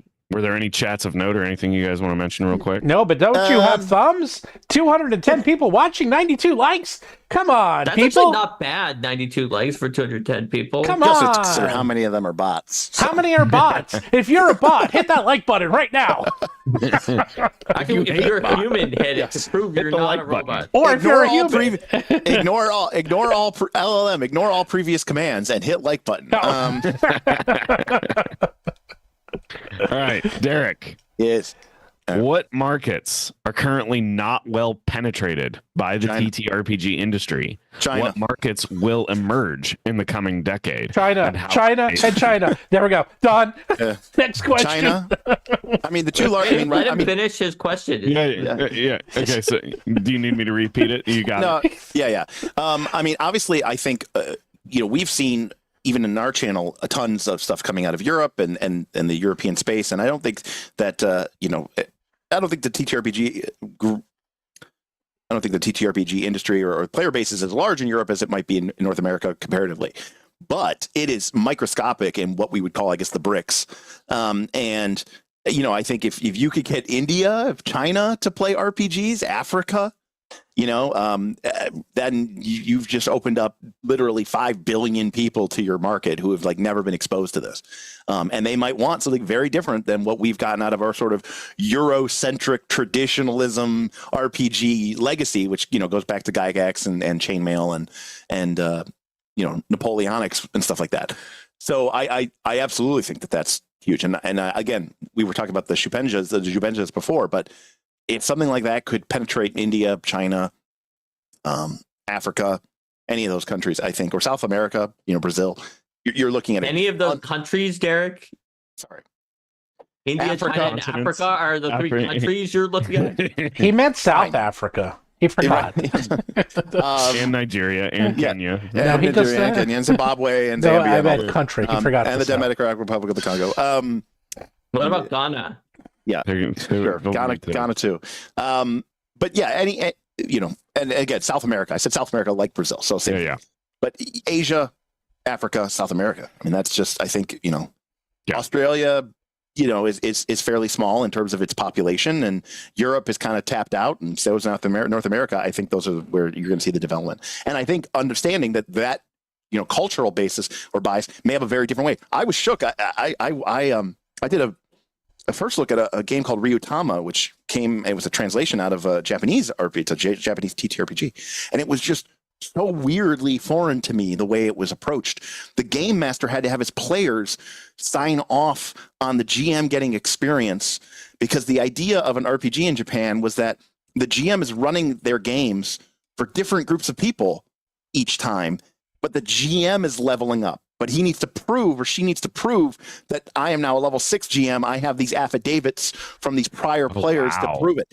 So it's just very strange. And I was like, that's so crazy and that's so weird. And a bunch of people who are either living in Japan or much more familiar with Japanese culture were like, no, that's a very Japanese thing. And I was like, that's so crazy. That's so weird. So I think that there's a cultural thing that doesn't allow our traditional RPGs maybe to shift as easily into those markets. Okay. Mark. All right, so I'm going to agree with China, possibly India, but I think China but the problem that I think Wizards and also other existing companies are going to have is that China is going to make their own RPGs. They're not going to adopt the existing one. They're just going to have, and it could be that it builds off of Jubenjas, and that's where it goes, but it could be that it's something completely different. And so, in a sense, though, I still don't think my answer to who is going to emerge as a competitor is still not some Chinese company that is making one in China, because they're not going to be a competitor. They're going to be making it by China for China, I think. And it's going to be if there is one that is not just Jubensha as a whole, but is the people will say, this is the D&D of China when they describe it, in the same way if with the Schwarz Aga, the dark eye or black eye, people are like, that's the D&D of Germany, is how people sometimes describe it, which is not really fair to any of these games that are called the D&D of X, but people say that. I think that we might see a D&D of China. That's definitely an untapped market, a market with potential, as we've seen with Jubenchas and their recent popularity. And by 2035, I think we're going to see more things in it, but they're going to be from China. Okay. Steven. So, it's going to be China. And to reiterate how much more it's going to be China, I'm going to give some modern examples that just happened this last couple of weeks. So, 10 years ago, the top 10 movies in China were all American or mostly American for that entire year. Over the last 3 years, if you look at the top 10 movies, so that'd be 30 movies, something like 3 or 4 of them were American. And last week, Ni Za 2 was the first movie in history ever of the world to make $1 billion in a single market. No movie has ever made $1 billion in just one market. This movie, Ni Za 2, made $1 billion in China, and China alone, and it is also the third highest grossing animated movie in the history of the world. It is up to $1.4 billion. No one's... And to prove Mark's point and your point, I've never heard of it. Exactly. No one's heard of it. No one's heard of this. They're going to come out, they being China, there's going to be a TTRPG or 2 or 3 or 4 or 5 that are going to come out in China that is going to be heavily influenced by the culture and the language and the history of China, that is going to appeal heavily to China and Chinese people, that is going to do freaking gangbusters, that was probably going to do even way more money than D&D will ever do. And it won't matter because it's going to stay there. And even if we bring it over here, it's just not going to resonate because it's just going to be foreign to us in a lot of ways. You're going to have the same experience that Derek had with Ryutama, where he's like, what's going on? Why does the GM have to get these stamped by the players or something? Yeah. Right. Like I had the same experience. I did the Dark Eye, Der Schwarschlag. I did that one last week and I was like, why is this game this way? And everyone's like, 'cause German. And I was like, what's going on? They're like, the Germans, they love it. They love it. You know, it's like, there's a procedure for the procedure for the procedure. It's like, oh my God. Yeah, they love that crunchy crap. Yeah, they love it. So crunchy. And I was like, man, I thought I liked crunchy games. In the 90s, if a German RTS video game did not come with a manual that was at least 100 pages long, people thought it was a bad game. No. So it's going to be China. I mean, it's not even a question anymore. I mean, if you look, and it's happening, and it's already happening in pretty much every aspect of the world. If you look at car manufacturing, if you look at entertainment, if you look at, I mean, literally everything, and it's, yeah. I mean, people, I don't want to get political, but like people are like, oh, well, you know, they get a little upset with that, but that's just the way the world works. I mean, they're much bigger than us. They're like 5 times our population. They have a lot more money than us. And not to mention all the manufacturing and all the printing is already done in China. Yeah, it's already there. And so they already have it all. Yeah, they already have everything's there. And they, in 10 years, it's going to be a very different place. But it's going to be crazy. Yeah. Anyhow. What's next? Okay. I don't think we got first a super chat. now. I think for the final question. Well, I've got a follow up that's not an analysis question. Oh, not this one is of the the final 9. analysis question. Okay. And this is a fun one. If you could scry through a crystal ball 10 years into the future, what 2 to 3 things would you look for that would indicate how the future has turned out? Okay, now I want to clarify this question. Okay. Is this about the tabletop RPG industry? Or is it just generally about the future at all? Because you just said what 3 would tell you how the future is turned out. Related What's the NASDAQ at? You know? Yeah, exactly. Which bitcoins, which cryptocurrency survived? Where are the president's bodies buried? Yeah, what are the names of all the countries that exist? Yeah. No. So related to the TTRPG. Is it still the United States of America? Like what's going on? It's in 2035. Oh gosh. What was the question? When you're saying scrying, now this is specifically scry through this is the spell ball. Scrying. Mm-hmm.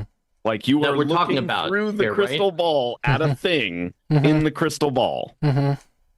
Okay. If you could scry 10 years into the future, what 2 to 3 things would you look for that would help you understand how the future of the TTRPG industry is? Oh, I see. Is it something that I can see? Like scrying, you have to pick a creature and see the creature.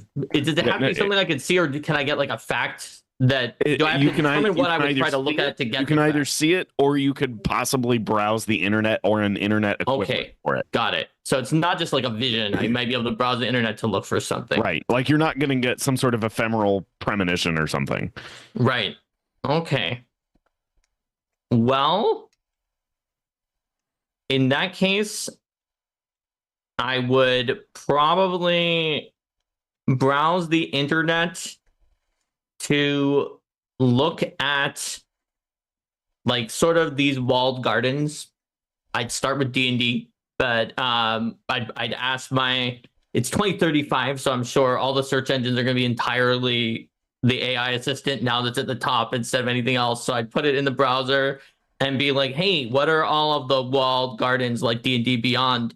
And they'll be like, are you sure you didn't mean D&D Beyonder, the maximum ultimate fusion crossover, which replaced D&D Beyond in 2028? But if we assume that's what you mean, but and therefore we will now tell you that these are the top 10 after D&D Beyonder, the ultimate fusion or whatever thing that I'm calling it. So that'd be the first thing I'd look at, is just like what are their storefronts look like? What are the ones that this search is telling me are around? And I'd note like if any of the major brands and companies that I knew of were not there. Okay. And certainly if they told me that anything was like a top competitor for D&D, that counterfactual to all of my predictions from before. So that might change what other two things I scry on after that. So I want to kind of scry on that first to get the lay of the land. Okay. What would be the next thing you scry on? So once I knew who was around, I would try to scry to figure out if I could find out about like sales and market share. But unfortunately, a lot of things are private. But at least Hasbro is, if they still around and own Wizards and are still running D&D or whatever, which they probably will be, are publicly traded, and so I might be able to find some of these like shareholder calls and things like that. I might be able to find notes. I might be able to find places like ICV2 that try to guess what the sales are, whether they're accurate or not. Well, we don't know. But indicators for sales, starting with the ones that my first search about their presence told me that I need to be looking at. That would be the second thing that I do. Okay. And then the third and last thing that I'm going to try to be looking at is sort of like the cultural zeitgeist. Is there something like Stranger Things or Critical Role that is popular now? Are there still lots of references to D&D? Has it moved on so that that's just kind of things like, oh no, yeah, that was more, that's a 2020s thing. Now in 2030, everybody's talking about those old games that only old people played, like Fortnite and those other ones. But D&D is just like moved beyond. So I'd be looking at that. That would be the three things that I would want to look at, I think, to figure out where the TTRPG market had gone. Okay, Steven, well, what are you scrying on? Oh, in 10 years it's going to be so easy because I would just open up Gemini or whatever AI thing is, that I'd say, Gemini, please give me an overview of what has happened in the TTRPG and D&D over the last 10 years. And it would literally just give me a whole list and make a little... Okay, not only that, it'll actually... look for three specific facts. You can only look for three specific things. Questions. Oh, okay. Yeah. Well, because then it would make a whole Gemini. movie for me, and I could watch it on YouTube. I wouldn't even have to read. You can't just say, I get all the facts. Okay, but you're going to be able to, though. That's the thing. In 10 years, I will. So you can't wish for more wishes. I'm not wishing for more wishes. I'm literally using using technology that exists today. I hate to break it. Let's rephrase the question for Steven. To write a thesis about a certain topic and scour for... Fine, they give me a more specific question. Okay, so let's rephrase the question for Steven. Yes. What do you think Gemini will lean on as the most 2 to 3 important things to create a report for you that would tell you how the TTRPG industry has turned out in the past 10 years? Well, seriously, what I would probably want to do is I would want to know... I actually just want to know, like, how D&D has infiltrated the overall cultural zeitgeist in terms of how did any new movies do? How did the Netflix shows do? How did any other new, like, actual plays? Like, just how has D&D grown in the last 10 years. That's really what I don't know how to phrase it, but I'm not even Hey, interested. that's one of mine with the zeitgeist. Yeah, I'm with the happy zeitgeist. that I just want to picked know one that how Steven is it? picked. How has it grown? How has it expanded? How has it taken off? And not in the TTRPG, just in general. And how did it expand into the overall culture of the world? And that's actually the very first thing I'd be very interested in seeing, because I think it's going to do. I think they have taken their licks, and I think, believe it or not, I think it sounds crazy. I think WoTC's actually getting better at this, and they're getting smarter and definitely getting sharper. And they're gonna start turning it around. And I think they're really gonna, in 10 years, I think we're gonna see a big difference. Because they are doing it. It just takes a little while. So that's the first thing. That's the first thing. What's number 2 and possible number 3? Just for TTRPGs. Yep. I'd be very curious to see I want to see what other companies and like kind of what are, I don't know how you would do that. I mean, you could look at Bookscan and see how their sales are doing, but I don't know if Bookscan's even really exist. Or you look on like, Foundry and see if they have rankings, like somewhere where you can see like, okay, we know who number 1 is, but I'd be very curious to see who the number 2 through 5 or 2 through 10. Like that's what I'm really curious about, is to see who are the next ones. Is it still Pathfinder? Is Shadow Dark exploded? Is it Brandon Sanderson has taken over? It's like, is it something we've never heard of? Did China come out with something that took over the world? Like, which might happen. Now theirs is number 2, and suddenly. You mean in terms of tabletop RPGs, Yeah. or just in general Both. in 2035? It would be both. It would be more like One Piece becomes like a massively successful TTRPG. I mean, that's not China, it's Japan, but you know what I mean? Like it's something, a already existing. It does what Avatar was not able to do, and it actually succeeds. Like it takes an existing IP that's already successful and does finally break through. And then finally, basically what I said, I don't know how you would phrase this, but I want to see what are the that's what I'm really interested is what is the technologies and how people are playing TTRPGs. That would actually be my number 1, is even though it's number 3, but it's my number 1 because I want to see the first 2, because that would determine my third one, which is like, okay, now I see what's big and what people are playing. I want to see how they're playing it. And whether it's online or a walled garden, or it's through some app, or is it through, there's a plugin on Facebook and everyone's using that, or, whatever. It's going to be something. It's going to be something that probably breaks through, that condenses everything, that everyone is moving towards, and 95% of the market is using that. Like right now, we're in this phase where we're in the, I personally, I call it the 10,000 pieces of shit phase is what I call it. That's not what it's called in the market, but it's the, like, you have all these players, but they're going to start consolidating. It's going to start consolidating. People are going to start buying each other. And in 10 years, we're going to see less BTTs. You're going to see the more successful ones bought out or merged or killed, just like this happens in every other industry. So we're going to see which are the big ones and the winners and why they won and what made them win. So your number 1 is basically the same as my number 1. I'm really happy because I feel like you know more than me what we should be looking for, and you. I picked wasn't the same listening to your things. answer on purpose. I actually didn't hear what you said. I was watching TV. I don't want to hear what you said because I don't even know. I still don't know what you said. So okay, cool. That's just coincidence. The things that you said, although my order was 1, 3, 2, or I switched the last 2 in what order I would do them. Got it. No, I did not listen to you. Derek, you're up. What are the 2 to 3 things you're scrying for? So the first thing is, and being a clever RPGer, I'm going to try to get more than I'm bargaining for. First thing I'm going to do is I'm going to scry on myself. Am I still playing TTRPGs? Oh my God, what a go! And if so, which ones? But also, this will give me the knowledge of, am I still alive in 10 years? I was going to say you're dead. And then how am I doing, right? So I double dip. Well, there, you've gained 50 pounds. I gained 50. That is very likely. That's a given. So am I still playing TTRPGs? And what am I doing? Because to me, I represent a certain element of the Derek industry. looks on. He goes, let's see what's going on.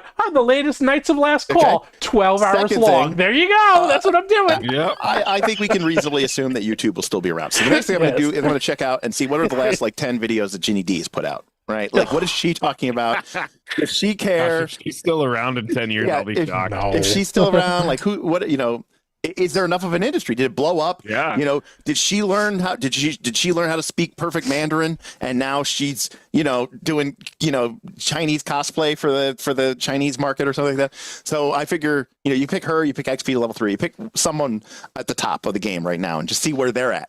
Or did they fall off like what is it? How to Be a Great GM or whatever? Like as the industry completely moved on. I'd look up Diana the Rose instead, by the way, myself. Okay. But and then the third thing I would be interested in, I don't know how if I could virtually scry, maybe I can add some mobility to my clairvoyance.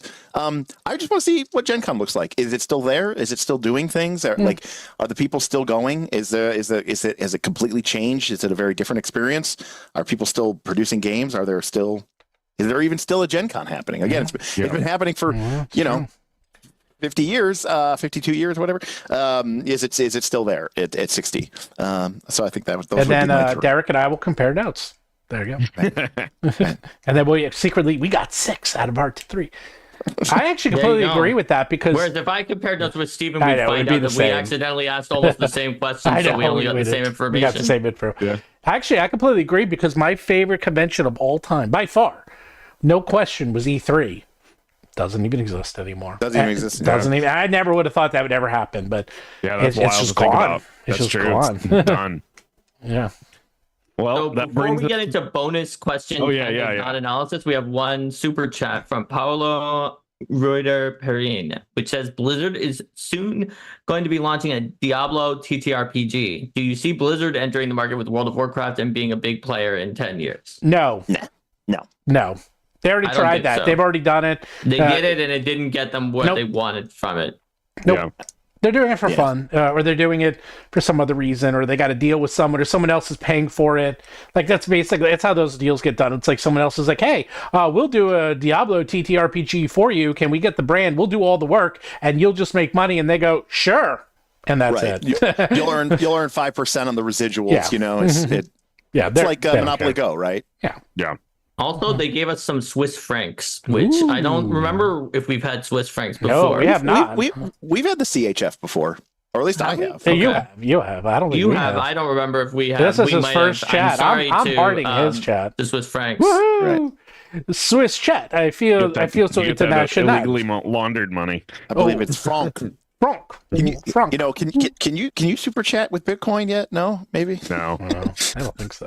Google won't let you do that. Oh dear Lord. 0.0001 Bitcoin. All right. Go right into the wallet. All right. Final round. Okay. Final question. So we're done with the analysis questions.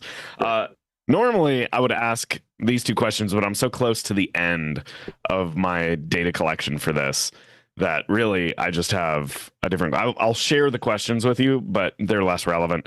Who should I talk to that you could connect me with that would have healthy disagreement with the ideas you've shared with me today? Professor GM. And also, there you go. He disagrees with you about those predictions? Yeah, Professor.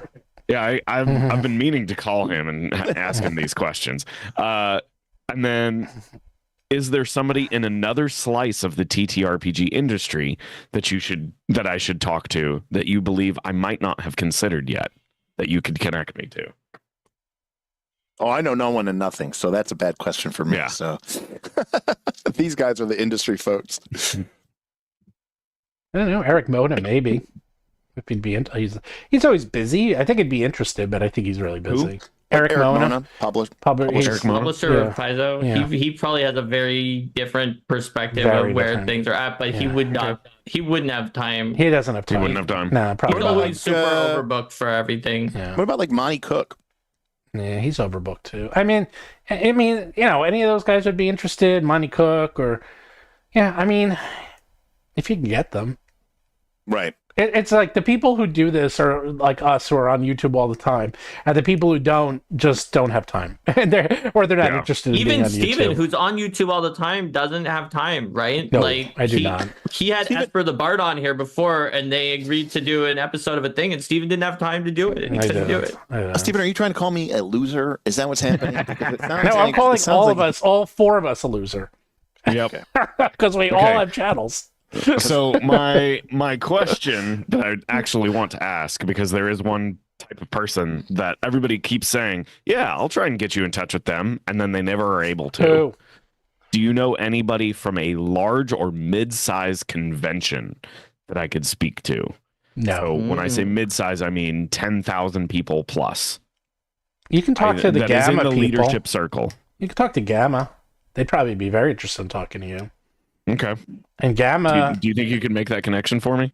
I can. It's We're not gonna that be hard. there. I mean, we're going to be there. soon. Yeah. Well, Gamma is actually it's an organization, and they have their trade show, and the trade show has like over 10,000 people. I mean, it's next week. And this is all they do. I mean, they're literally the game board. I mean, they're literally the professional game organization. So they're very in tuned in this.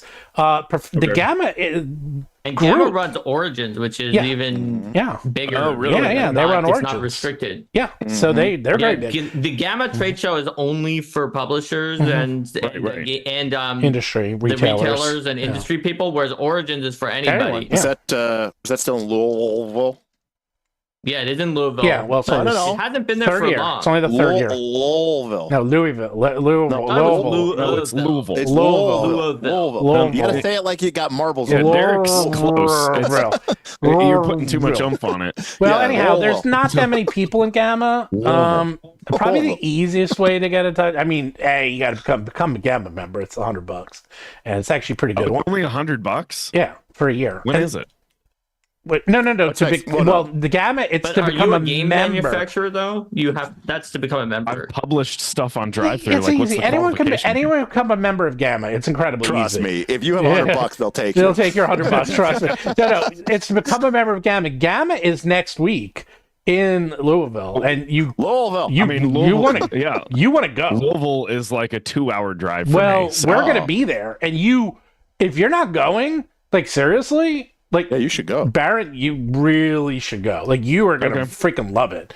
It's really good if you're Because interested. the con, it only manufacturers, publishers, the people in the industry. cool. It's very good. It's not for fans, so it's got more. There's nothing it's to got buy. all the kinds of people who would actually have the data and info that you want, as opposed to just the wider audience. There's I nothing didn't to realize buy. it was so close. Yeah, there's Why nothing is to. it in Louisville, Kentucky? It used to be in Reno. It was in and they Reno, moved it. and it was.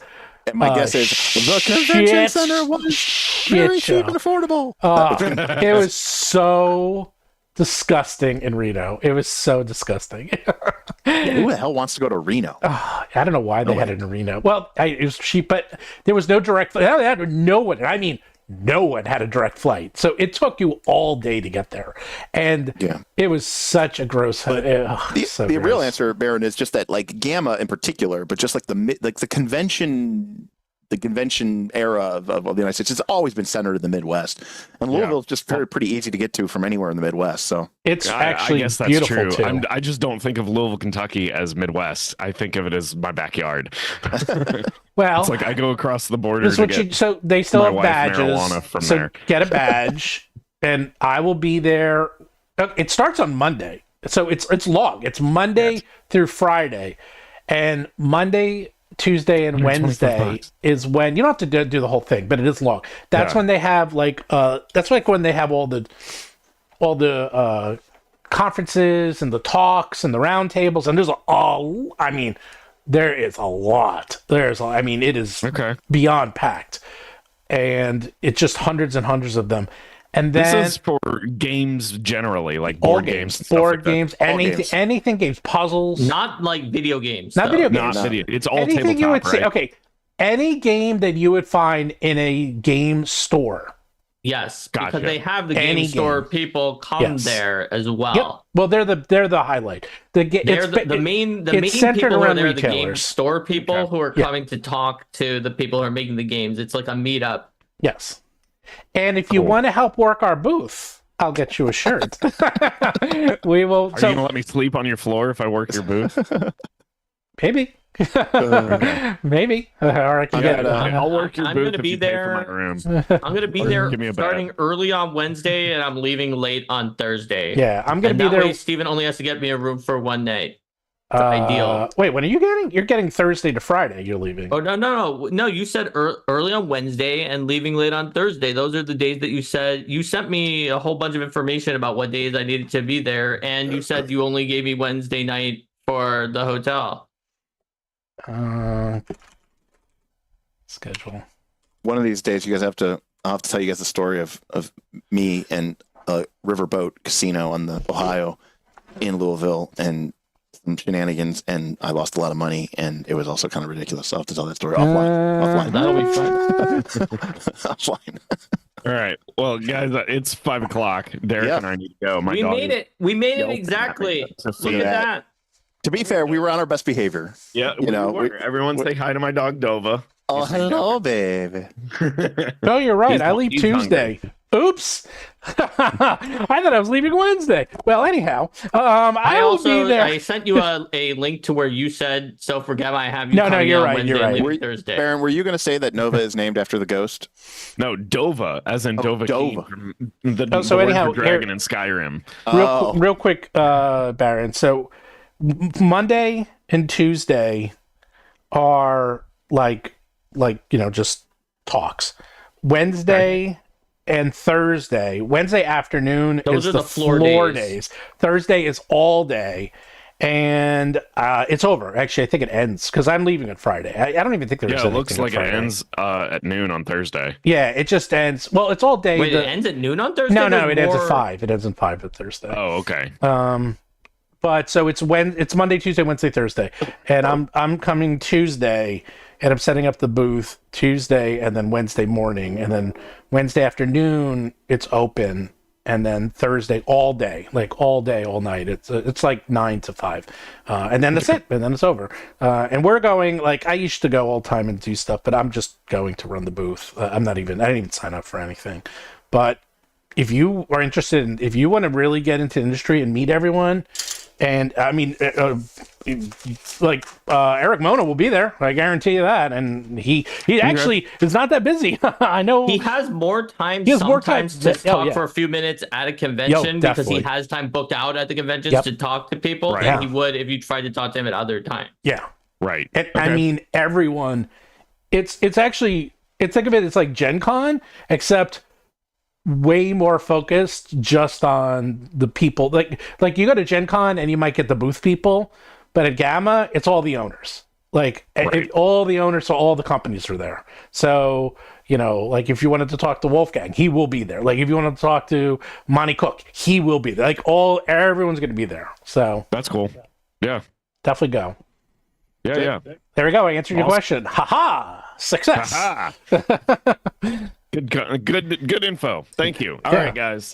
Thank you very much. I gotta run. So we made it. You thought we couldn't do it and we did. Hours. I'm impressed, especially with it, if you just rein in Steven's long-windedness just enough.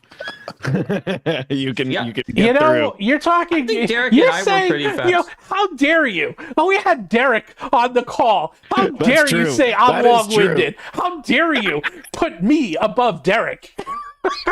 Fair. Listen, I know my place, okay?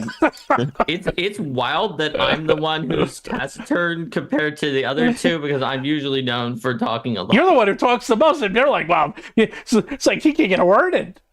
Hey, man. It just means we're excited. It just means we like what we're talking about. I do like the TTRPGs. I will say that. So I'm quite if you do go Baron, the rooms are sort of sold out, but I might be able to finagle something for you. Okay. And let me hear know. my dog barking. All right, I gotta go. All right, guys. Take care, everybody. Until later, next Steven. time. All right. If you want to battle the zoo, you have to roll for combat. And speaking of next time, it won't be next week because we will be at Gamma. That's right. Good point. You're not going to go live from the show floor like I do? Losers. All right. No, you're going to do the show for us next week. Derek is doing it. Yay! See ya. Bye, everybody. No. There's nothing else to roleplay as in my tabletop games. I've been everything imaginable. A dwarf, a halfling, an elf, a sexy elf. Hey, Jack. What? Yeah. What is it, Vampire Cop? I know you're looking to put weird little monsters into your game? Well, look no further. Battlezoo Ancestries Leaving Legends has 14 unique ancestries for your Pathfinder 2E or D&D 5th edition games. Radical! Like Swarmblood, a creature made of hundreds of other little creatures. Gargoyles, where you can disguise as an ordinary statue, but also become a warrior of the night. Look at them all. Angels, devils, sphinxes, evil eyes. I love them and I will die for them. And if you really want to go full sicko mode, you can be a fusion and play as an ancestry that combines multiple characters in one, like a chimera, two-headed giant, or even a hydra. You could either share this character with other players or control it all by yourself. I could have the power of both a low-level internet personality And a low-budget, sexy horror action movie? Visit legends.rollforcombat.com to get Battlezoo Ancestries Living Legends, which includes in-depth information about each creature's culture, society, and history. You also get hundreds of digital tokens and illustrations that work with any VTT. Go get your hands on all these little freaks today. Hey, can I join you? Sure, we can be a chimera now. No!